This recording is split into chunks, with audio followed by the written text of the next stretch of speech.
Web of biblical cities depicts King David as major ruler, says Israeli archaeologist. He says, I hate to use the term trying to prove the Bible. Well, obviously, this is not a mythology.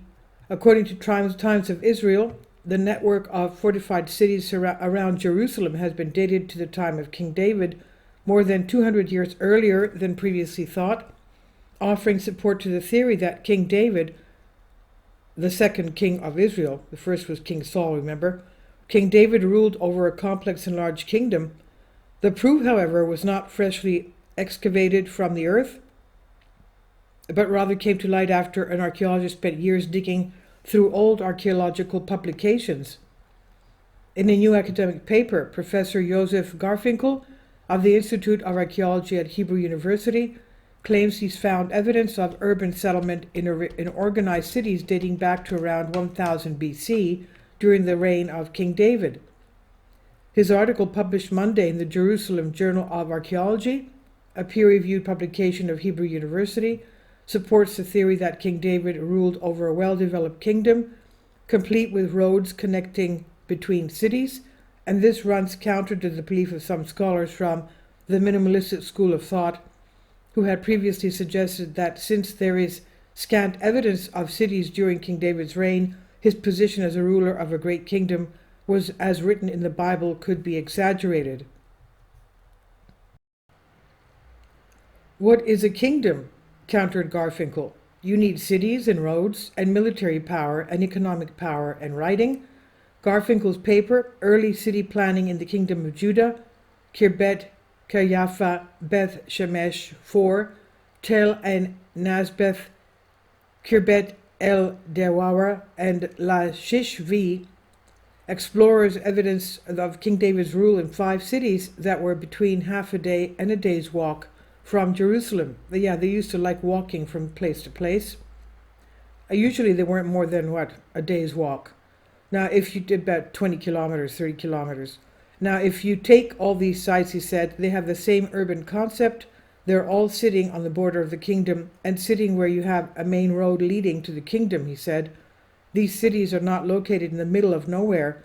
It's a pattern of urbanism with the same urban concept. Minimalist thinking? However, there is still archaeological evidence of an organized monarchy from the assumed time of King David's reign in the 2 places where he is recorded in the Bible as having spent the most time, Hebron and Jerusalem. The story of King David has vexed experts for decades, since so little evidence remains of the rule of the glorious and complicated biblical king. I can take a shoebox and put inside everything we found from that period, Yuval Gadot, an archaeologist from Tel Aviv University, told New Yorker in 2020 about evidence in Jerusalem from King David's reign.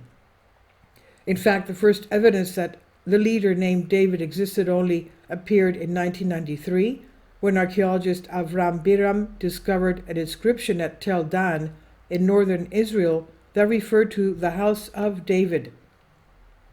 There are 2 major schools of archaeological thought about King David. The minimalistic school, which holds that David was a local Bedouin leader who ruled over a few thousand Bedouin shepherds in the city of Jerusalem.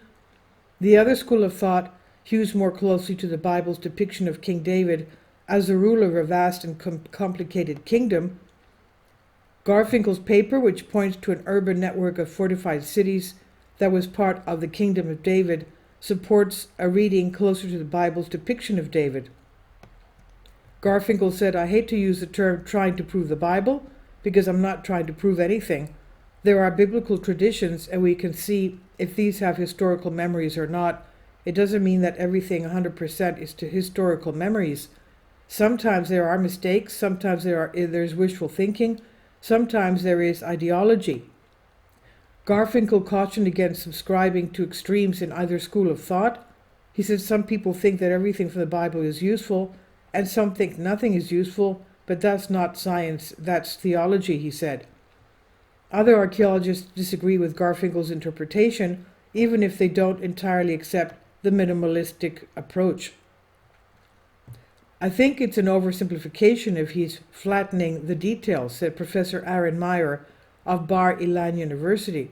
There's a lot of small details I don't agree with, and there are generalizations over a wide period that are problematic. For example, there's controversy around whether Kibbet Kayapha, which Garfunkel cited as one of the cities in the network, was actually a Judahite or Canaanite city, Meyer said.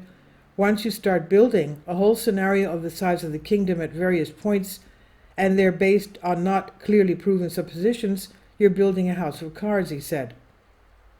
Meyer believes that there was a historical King David who ruled over a kingdom in Jerusalem, but he has not seen enough evidence to clearly state the size or complexity of the area under King David's rule.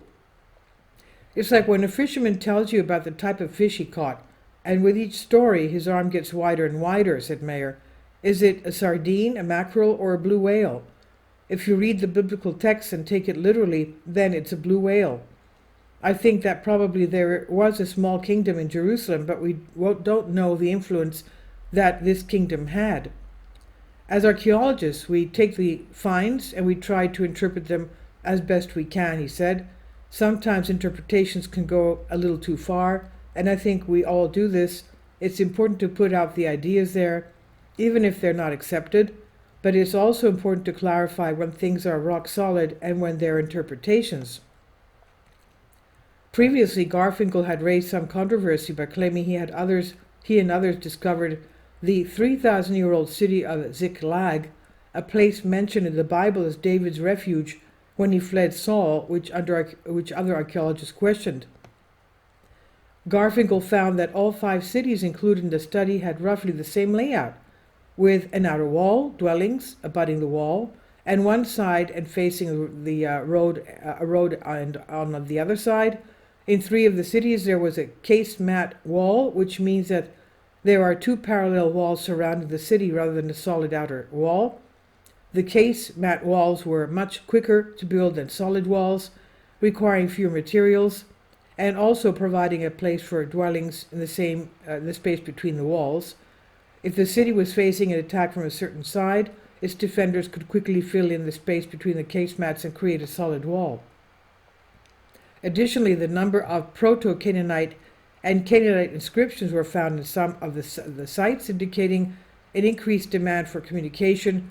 That is the mark of the centralized authority and strong kingdom, Garfunkel claims.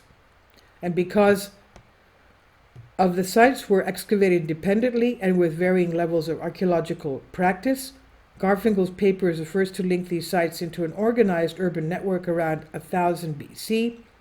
King David reigned from approximately 1104 to 960 BC during the Iron Age. He said this evidence was known before. It's not a matter of new discoveries. What was needed was someone to come along and observe the complete picture that these findings portray. And this is on Times of Israel and WND. Please leave your comments. Thank you for your support.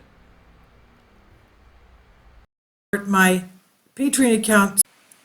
The daily posts are 5 videos daily, and they are totally different from what I have on my YouTube channel. Thank you so much for your support and that you find all my content so interesting. You'll find the Patreon account details in the description box below.